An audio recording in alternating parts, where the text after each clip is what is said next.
que partir de una división que yo considero que es esencial y que es la de dividir la política entre aquellos que creen que la política es un simple medio para administrar y gestionar la realidad social y aquellos que creen que la política es el lugar a partir del cual se puede producir un cambio y una ruptura en la vida social de los pueblos. ¿En qué momento estamos ahora? Es decir, ¿por qué en este momento lo que no aparece en el horizonte en ninguna experiencia política que quiera retomar, ¿sí?, no las viejas ideas de las políticas pasadas, sino a partir de nuevas ideas que se retome el principio de esas políticas, que era la ruptura, es decir, el cambio, la transformación?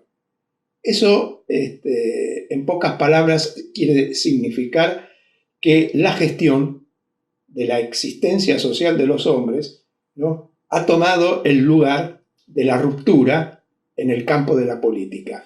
Por lo tanto, se confunde política con gestión, política con gobierno, política con administración.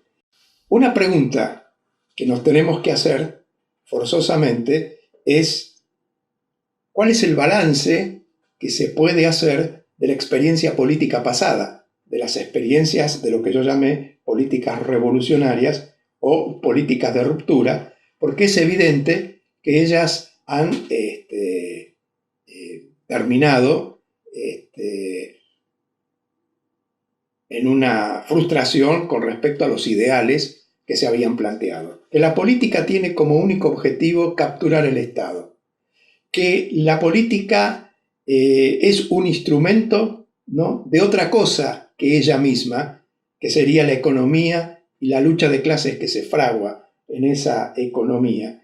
Y por último, que el partido era la única organización que garantizaba que la política podía ser efectivamente realizada.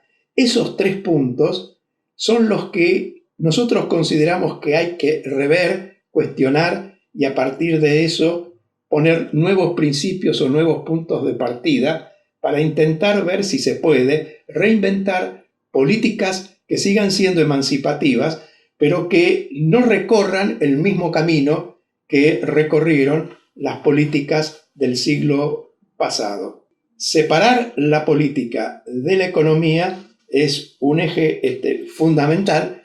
El otro eje es poner la política a distancia del Estado y otro eje es pensar que la organización política no tiene que ser la que los partidos promueven. O dicho de otra manera, que los partidos no pueden ser la única organización que garantice que lo que se hace ahí adentro es política.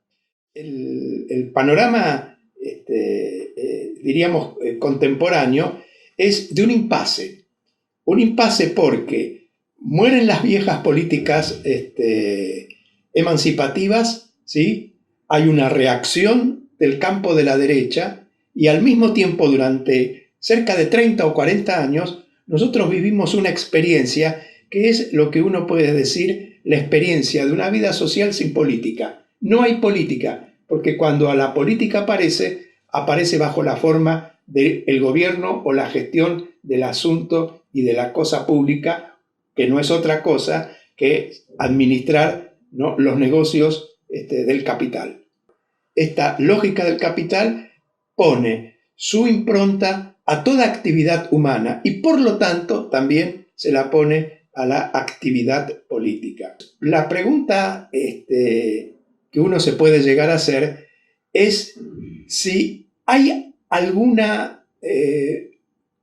síntoma, algo que esté pasando en el mundo que pueda anunciar, por lo menos abrir un campo de expectativa, que esa lógica, ¿sí?, hoy hegemónica y dominante, se interrumpe. Las ocupaciones de las plazas y de las calles en Europa, en España, que ha sido tan ruidosa, ¿no?, y tan fuerte, pero también en Túnez, en Egipto, en Israel, en Wall Street, sabemos que en todos lados del mundo, que ha sido también atravesada por toda Latinoamérica como fue el Caracazo de 1989, como fue el 19 y 20 de diciembre en la Argentina del 2001, como fueron los movimientos de los sin tierra en Brasil, como fue la lucha del agua en Bolivia. Uno puede decir que esos son los primeros ruidos, quizás, ¿no?, de una nueva orquesta que todavía estaría en construcción, pero que permite recomponer un poco la idea de que la política emancipativa es posible. Yo creo que, sin embargo, podríamos hacer ahora un pequeño viajecito hacia atrás para marcar lo que nosotros creemos que es un hecho fundamental, que llamamos un acontecimiento, por lo imprevisto, por su capacidad de romper con la lógica establecida y al mismo tiempo por su capacidad de abrir nuevas posibilidades. Y es algo que va a ir retomando vida cada año, y espero que así sea, y me estoy refiriendo al mayo del 68. En España aparecieron más de unas veces, consignas y pancartas que hacían referencia a la revuelta de mayo del 68. Y a nosotros, ¿no?, los latinoamericanos, nos pareció que tuvo una importancia decisiva y muy creativa la del movimiento zapatista. Es decir, en 1994 aflora un movimiento político que tiene como primer premisa no tomar el poder del Estado.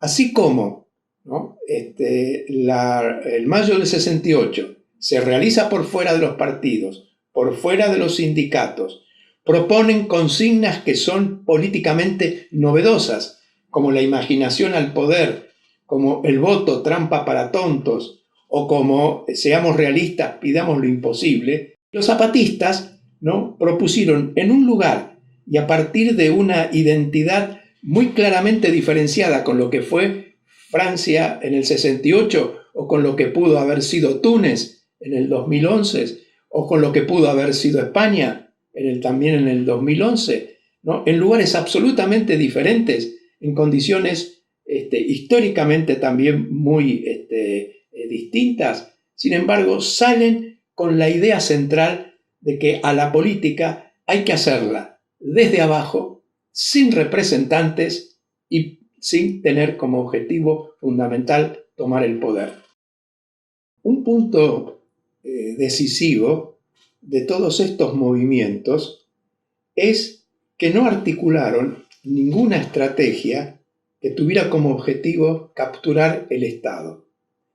Entonces, como yo decía, que uno de los nuevos principios sobre los que se puede edificar una experiencia política diferente a la antigua es replantearnos la cuestión del Estado.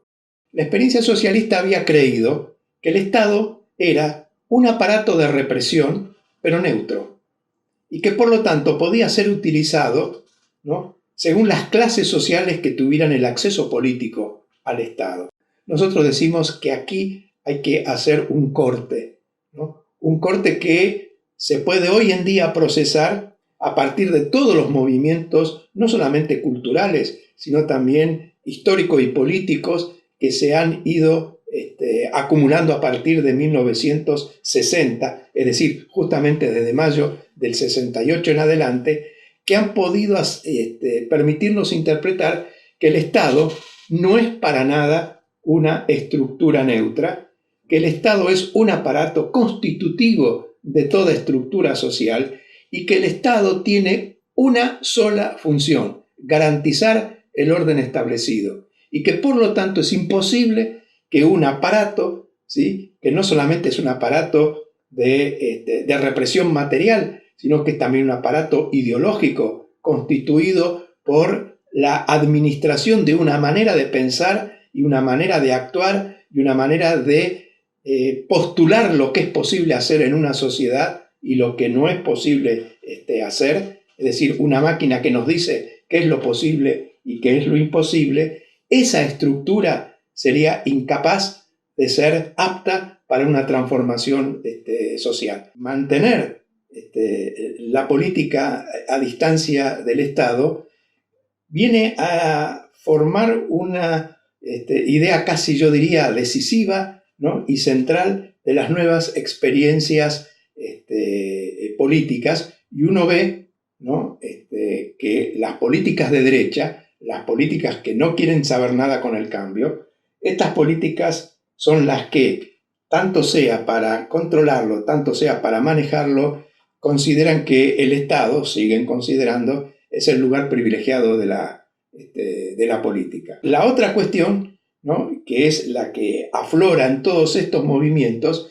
es que uno ve que todos estos movimientos que han conmocionado, ¿sí?, a la historia, por lo menos en los últimos 4 o 5 años, ¿sí?, se procesan por fuera de los partidos políticos, que es la segunda condición que yo les había señalado. Y una tercera característica es la violenta presencia de la gente en la calle, es decir, la ocupación, es decir, el mecanismo por el cual toda representación política colapsa, porque cuando la gente está presente no hay representación posible que pueda funcionar como estructura política, ¿no?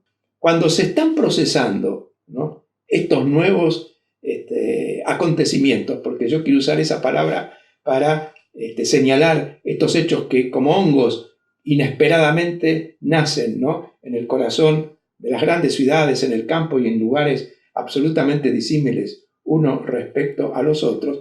Cuando estos acontecimientos empiezan, ¿no?, a tomar cuerpo, cuando en ellos se van procesando ideas, experiencias organizativas, formas de pensar y de actuar diferente que se sustraen, ¿no?, a la lógica de la única política aceptada por el sistema, que es la política democrática, la derecha tiene dos respuestas. Una, la de absorber y diluir el movimiento, y la otra, directamente, de negar y eliminar al movimiento. Nosotros tuvimos una experiencia muy importante en la Argentina. Para nosotros son dos esas experiencias, que son la década del 70, cuando en la Argentina había un proyecto de lucha armada, porque la política de liberación en esa época pasaba por esa lógica, la lógica de la lucha armada, e inmediatamente cuando la situación tomó un espesor tal, ¿no?, inmediatamente se abrieron dos vías para tratar de capturar esto.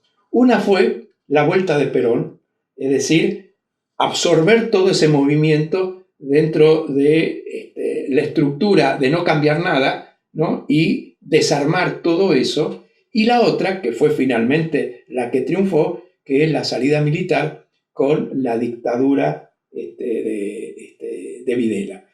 Y en todos los países pasó lo mismo.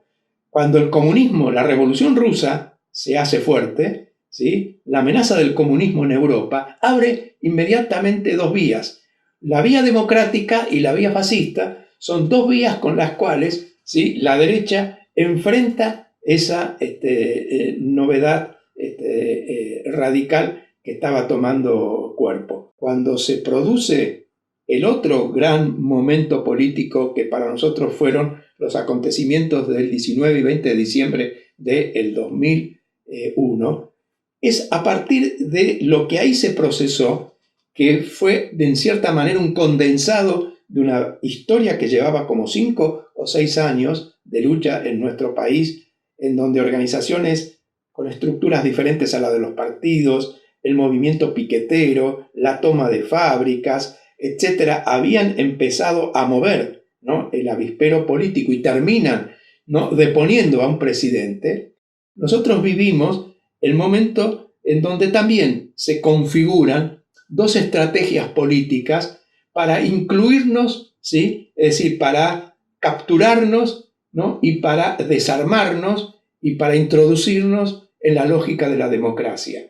Y es eso lo que aparece como el discurso dominante de los países centrales cuando tienen que analizar los movimientos de ocupación de todos los países del mundo. Inmediatamente ellos dicen que este es el alumbramiento para entrar en la democracia, que esa es una lucha, ¿no?, de los países para salir de las dictaduras, en el caso de Egipto o de Marruecos, y poder ingresar en la democracia. Esta división de que la política tiene solamente dos opciones: o la política es democrática, y la democracia es lo que todos conocemos, es decir, la democracia realmente existente, o es democrática, ¿sí?, que entre las malas es la menos mala, según sentenció para siempre Churchill, y por el otro lado está el totalitarismo. Del lado de la democracia está la defensa de los derechos humanos y el respeto a las identidades. Y del lado del totalitarismo está la violación de los derechos humanos y, por lo tanto, el no respeto a ninguna particularidad, a ninguna diferencia. Esto es no algo objetivo que nace solo del suelo del planeta Tierra. Esto es directamente una ideología, es decir, es todo un pensamiento que ha dicho: señores, ¿sí?, habida cuenta, ¿sí?, que el intento de transformar el mundo, llevado adelante por el comunismo, el intento, en una palabra, de hacer una sociedad igualitaria, con justicia, etcétera, y libertad, ha fracasado. ¿En qué quedó esto? Eso terminó en una masacre totalitaria. Por lo tanto, todo intento de cambiar radicalmente el mundo termina en una aventura totalitaria. La única opción política es, por lo tanto, la democracia. No cambiar el mundo, pero sí administrar el mundo. En ese sentido, si uno quisiera tomar los gobiernos que se llaman progresistas de nuestra América, hablo de América Latina, uno podría decir que son gobiernos progresistas porque, reaccionando ante lo nuevo, no tienen sino que hacerse cargo en alguna medida de eso nuevo para tratar justamente de diluirlo en las estructuras políticas y económicas que ellos manejen. Es la lógica propia, ¿no?, de la existencia de novedades políticas y la lógica propia de las reacciones frente a esas novedades políticas. Por eso es que esta gente y estos gobiernos tienen un lenguaje que uno lo siente como una especie de murmullo progresista, ¿no? Se habla de la justicia, se habla de la equidad y también se habla de la igualdad. Pero, ¿de qué igualdad, ¿no?, hablan estos gobiernos? Es de una igualdad como si fuera un objetivo a conseguir. Es decir, parten de la idea de que los hombres somos desiguales y plantean como objetivo que hay que lograr, ¿no?, la igualdad. ¿Y qué es la igualdad que se logra cuando se parte de este principio? La igualdad está siempre referida, ¿no?, o a las oportunidades económicas, o a la educación, o a el derecho, o a la ley. Entonces, eso de que somos iguales frente a tal cosa o tal otra, trae como consecuencia la construcción, ¿no?, de una igualdad que no es una igualdad política.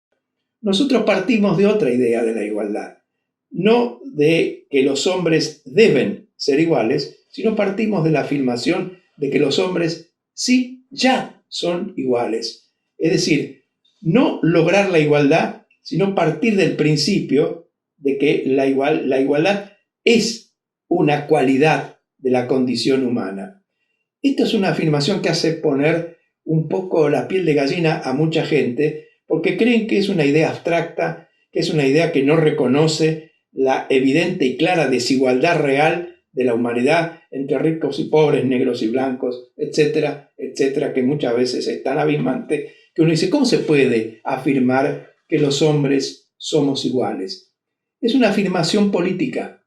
Es una afirmación política que dice, ¿sí?, que cualquiera puede hacer la política, que la política es emancipativa, significa que la política es para todos, que ningún sector, ninguna identidad y ninguna particularidad tiene un privilegio especial para ser portadora de una política, y que por lo tanto, cuando yo me dirijo a otra persona, ¿no?, me dirijo como si fuera un igual, porque no hay otro punto de partida que no sea el de la igualdad. Hay ideas, ¿sí?, que atraviesan a toda la humanidad. Obviamente que el modo de hacer ciencia, el modo, las características y las formas de hacer ciencia, el modo, las características de escribir, no son los mismos si es un hombre o es una mujer. Pero nunca a nadie se le va a ocurrir decir que hay una ciencia femenina o una ciencia masculina, o que hay un arte esencialmente masculino y un arte esencialmente femenino. Si fuera así, nosotros tendríamos muchas dudas de decir que ese es un arte. Si hubiera una política femenina y una política masculina, nosotros no podríamos decir que eso es política emancipativa. Sí podríamos decir, digamos, que es de la otra. Una teoría, una idea política o una obra de arte están destinados a todos por igual. Que en la realidad concreta no todos puedan acceder a una obra, esto es absolutamente evidente, y de eso se trata, de remover, ¿sí?, todas esas situaciones que impiden que esto suceda, pero no para constituir al ser humano en igual, sino para que pueda realizar su igualdad. Por eso a nosotros nos interesa mucho que empiece a tomar cuerpo una idea de igualdad que sea diferente a la igualdad como un objetivo a lograr, que se lo plantea porque justamente se parte de la desigualdad. Una de las cosas que nosotros tratamos de afirmar es que la política es del orden de lo subjetivo. Cuando uno dice eso, hay como una especie de descolocamiento. ¿Qué se quiere decir que es del orden de lo subjetivo? Se dice que es del orden de lo subjetivo, quiere decir que es del orden del pensamiento. Es decir, es del orden de la creación. Es del orden de aquellas cosas que si no se hacen, no existen. Es decir, lo contrario a que la política es algo objetivo. Es decir, entender que la política está plasmada en los edificios, en las instituciones, en la economía, en los hombres, en las tradiciones, etc. Porque eso es una realidad objetiva. La política es política justamente porque intenta transformar esa realidad. El arte es arte porque crea algo absolutamente propio de la estructura del arte, que implica que eso rompe, ¿sí?, se diferencia y se distancia con cualquier cosa que esté dada objetivamente. Lo mismo pasa con la ciencia. La ciencia produce un pensamiento, produce fórmulas, produce relaciones, etc., pero no porque esas sean objetivas en el sentido que ya estaban en la naturaleza y los científicos la sacan de ahí, como si la teoría de la relatividad estuviera en un rayo de luz que atraviesa el cosmos, sino porque es una creación, es una invención. No es lo mismo un mundo mirado con una visión científica A que mirada con otra visión científica B. No es lo mismo el mundo con un arte que con otro arte. No es lo mismo un mundo con una política que con otra política. Y no es lo mismo tampoco el mundo cuando el amor se puede vivir de una manera o de otra manera. Y esta es la excusa que yo he encontrado para nombrar 4 grandes núcleos que un filósofo francés, para mí muy importante, Alain Badiou, ha determinado como los grandes 4 procedimientos de verdad en donde el hombre tiene la capacidad de inventar y de transformar algo: el amor, la política, el arte y la ciencia. Él llama a esto, los llama pensamientos. ¿Y por qué los llama pensamientos? Por la sencilla razón de que son invenciones. Repercutieron sobre un viejo problema de la política del siglo pasado, que basó toda su fuerza en la creencia de que se podía transformar el mundo a partir del conocimiento del mundo. Entonces nosotros nos hemos preguntado en esta época si el conocimiento de cómo funciona una estructura es suficiente para cambiar esa estructura. Y nosotros decimos que no, que el conocimiento para cambiar una estructura, para lo único que sirve es para administrar esa estructura. Nosotros creemos que la única manera de desestructurar una estructura, en este caso una estructura social, no es por vía del conocimiento. Para eso están los gestionarios y los que gobiernan. La única manera es un pensamiento. Pero para que haya un pensamiento en el interior de una estructura, algo tiene previamente que hacer crujir a esa estructura. Algo que no pueda ser explicado en el interior de esa estructura. A ese algo nosotros lo llamamos un acontecimiento. Entonces es un acontecimiento que azarosamente, ¿no?, inscribiéndose en el interior de una estructura, desarma la lógica del funcionamiento de esa estructura, como fueron, por ejemplo, las movilizaciones en España, en donde teniendo un acto electoral y democrático a pocos días, ¿no?, la presencia de la gente en la calle estaba diciendo que había otra manera de hacer política y no la de votar, que el voto finalmente no era un crédito de nada y que finalmente, ¿no?, el acto realmente vivo, creativo, eran esas asambleas, esas manifestaciones. Eso tiene para nosotros la forma de un acontecimiento. En el medio de un plato servido llamado democracia, con voto, representación, partidos y programas, donde uno siente que todo da vuelta alrededor de lo mismo, de golpe y porrazo, ¿no?, irrumpe un acontecimiento, esa es la palabra, en donde se empiezan a suceder y a procesar cosas que no tienen que ver ni con los partidos, ni con el voto, ni con la representación. Es a partir de ese acontecimiento que se puede pensar algo nuevo respecto a la política. Por eso ya no es un conocimiento de la realidad de España, ni es un conocimiento de la realidad de cómo funciona la democracia en España, sino que eso es lisa y llanamente el punto de partida que se abre porque algo inesperado, llamado acontecimiento, ha interrumpido la lógica del funcionamiento de un orden. Y es a partir de esa grieta, a partir de ese impasse, es que se abre un espacio en donde se puede inventar y decir, lanzar hipótesis, lanzar nuevas ideas y experimentar algo absolutamente diferente, o que por lo menos así se lo plantee, que sea diferente al orden establecido.